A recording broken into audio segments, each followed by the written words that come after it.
আসসালামু আলাইকুম প্রিয় দর্শক, চলে আসলাম আজকের একটি খুবই গুরুত্বপূর্ণ আবহাওয়ার খবর নিয়ে। তো আজ এবং আগামী কয়েকদিনের আবহাওয়ার খবর পেতে আমাদের চ্যানেলটি সাবস্ক্রাইব করে অবশ্যই পাশে থাকবেন। তো চলুন বেশি কথা না বলে শুরু করা যাক।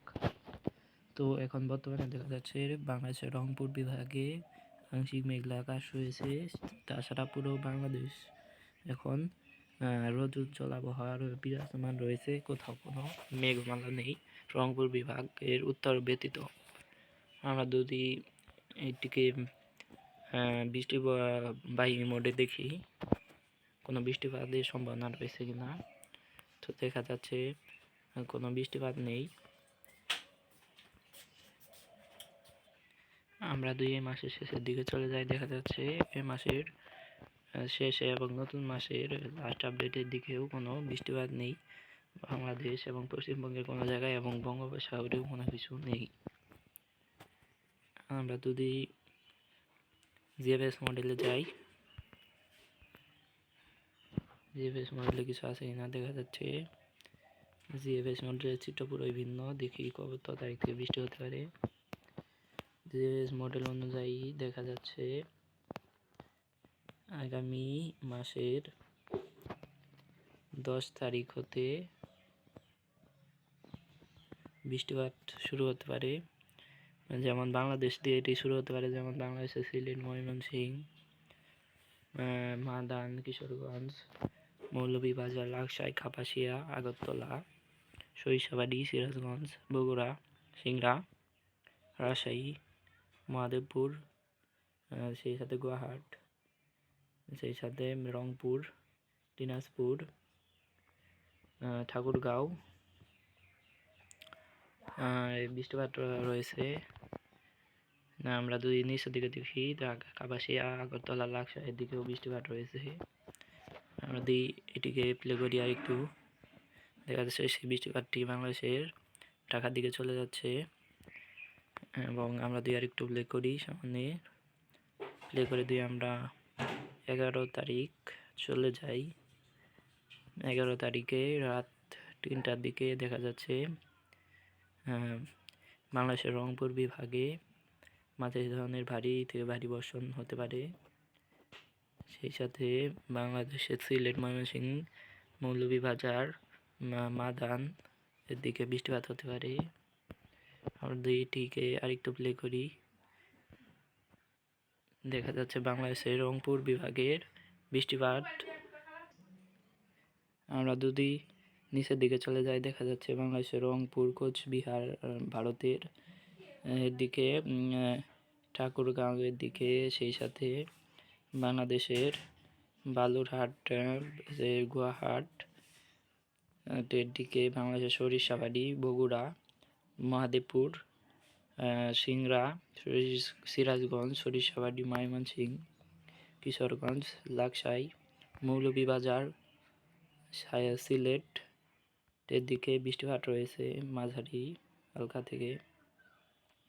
এবং তার পরবর্তীতে দেখা যাচ্ছে সেই বৃষ্টিপাতটি আবার সেই রংপুর বিভাগে ভারী থেকে অতি ভারী বৃষ্টিপাত ঘটাতে পারে, এবং বাতাস, বজ্রবিদ্যুৎ সহ বৃষ্টিপাত হতে পারে সেই বৃষ্টিপাতটি। তো আমরা তার পরবর্তীতে দেখা যাচ্ছে বাংলাদেশের রংপুর, কালাই, ময়মনসিংহ সহ সিলেট, সরিষাবাড়ি, সিরাজগঞ্জ এর দিকে দেখুন সিলেটের দিকে কিছু ভারী থেকে অতি ভারী বৃষ্টিপাত হতে পারে। আমরা নিচের দিকে চলে যাই, দেখা যাচ্ছে লাকসাই, কাপাসিয়া, ঢাকা, আগরতলার দিকেও, আমবাসা দিকেও বৃষ্টিপাত হতে পারে ভারী থেকে অতি ভারী। দেখা যাচ্ছে তার পরবর্তীতে সেই বৃষ্টিপাতটি বাংলাদেশের ময়মনসিংহ, সিলেট, কালাই, রংপুরে থেকে যাচ্ছে এই বৃষ্টিপাতটি। আমরা যদি এটিকে আরেকটু প্লে করি, দেখা যাচ্ছে বাংলাদেশের ময়মনসিংহ বিভাগে সরিষাবাড়ি এবং সিরাজগঞ্জে বৃষ্টিপাতটি ভারী থেকে মাঝারি থেকে ভারী বর্ষণ ঘটতে পারে। সেই সাথে মৌলভীবাজারের দিকেও ভারী থেকে ভারী বর্ষণ ঘটাতে পারে। আমরা তার অপর সাইডে দেখি, লাকসাই বিভাগে মাঝারি ধরনের বৃষ্টি, কাপাসিয়ায় মাঝারি ধরনের, নাগেরপুরে মাঝারি, পাবনায় হালকা, মেহেরপুরে হালকা, কাটোয়ায় হালকা বৃষ্টিপাত হতে পারে সেই সময়। সিলেটে তখন মাঝারি বৃষ্টিপাত হতে পারে। আমরা দুই তার পরবর্তীতে দেখা যাচ্ছে বাংলাদেশের ময়মনসিংহ, সিলেট, সিরাজগঞ্জ, কিশোরগঞ্জ, কাপাসিয়া, মাদান, মৌলভীবাজার, লাকসাইয়ের দিকে, আমবাসার দিকে ভারী থেকে হতে পারে বৃষ্টিপাত হতে পারে। সেই সাথে বাংলাদেশের সিলেট বিভাগ, বগুড়া, সিংড়া, নাগেরপুর, পাবনা, মেহেরপুর, কাটোয়া, ফরিদপুর, ঢাকা, কুমিল্লা, আমেরপুর এর দিকে, কলসিবের দিকে বৃষ্টিপাত হতে পারে মাঝারি। আমরা এটিকে আরেকটু প্লে করি। দেখা যাচ্ছে বৃষ্টিপাতটি সেই বাংলাদেশের ময়মনসিংহ, সিলেট, সরিষাবাড়ি, সিরাজগঞ্জ, কালাই,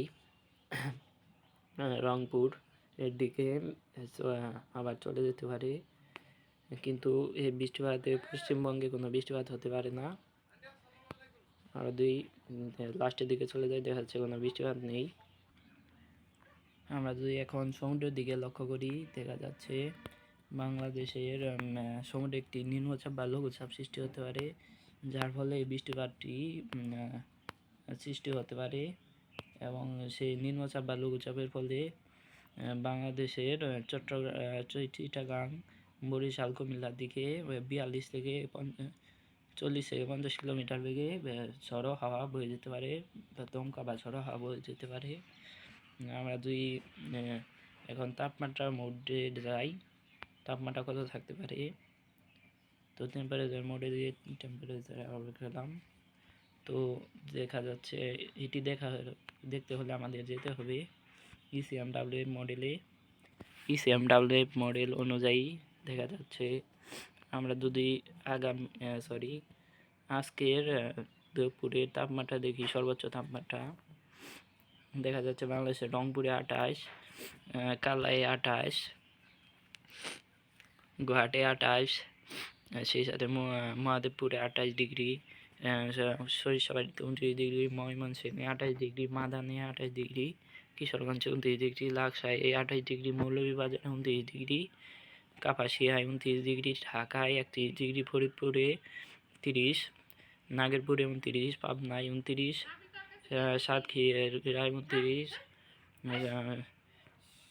সেই সাথে মেহেরপুরে 30 ডিগ্রি তাপমাত্রা থাকতে পারে, যশোরে 29 ডিগ্রি, লোহাগাড়ায় 29, মাদারীপুরে 29, সেই সাথে দেখা যাচ্ছে ফরিদগঞ্জে 31, ফটিরহাটে 28, সেনবাগে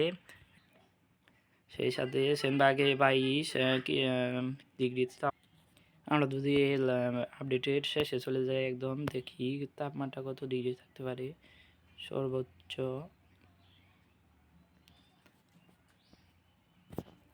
আমরা আপডেটের শেষে চলে যাই, দেখা যাচ্ছে তাপমাত্রার বিরাট পরিবর্তন দেখা যাচ্ছে।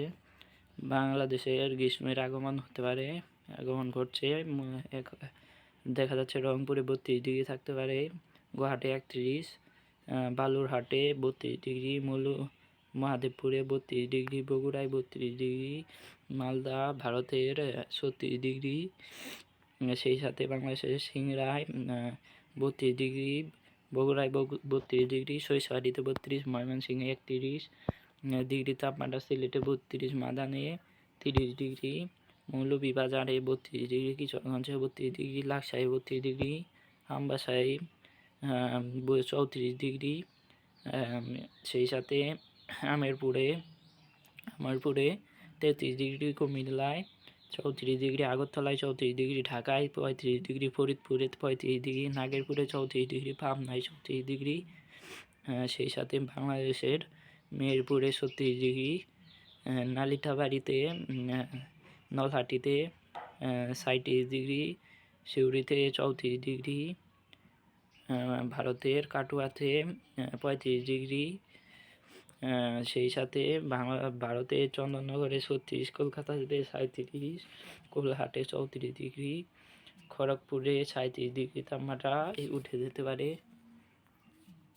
আমরা যদি বাংলাদেশের দক্ষিণ পশ্চিমে লক্ষ্য করি, বাংলাদেশের কুমিল্লায় 34 ডিগ্রি, আগরতলায় 34 ডিগ্রি, বরিশালে 33 ডিগ্রি, খুলনায় 35 ডিগ্রি, কলাপাড়ায় 32 ডিগ্রি, হলদিবাড়ি 32 ডিগ্রি, ভারতের বালাসোরে 37 ডিগ্রি, চিটাগাঙে 31 ডিগ্রি, মহেশখালী 29 ডিগ্রি, টেকনাফে 29 ডিগ্রি, সিটুইতে 29 ডিগ্রি তাপমাত্রা থাকতে পারে সেই সময়। রাজশাহীতে 35 ডিগ্রি তাপমাত্রা থাকতে পারে। তো এই ছিল আজকে আমাদের আবহাওয়ার সংক্ষিপ্ত রিপোর্ট।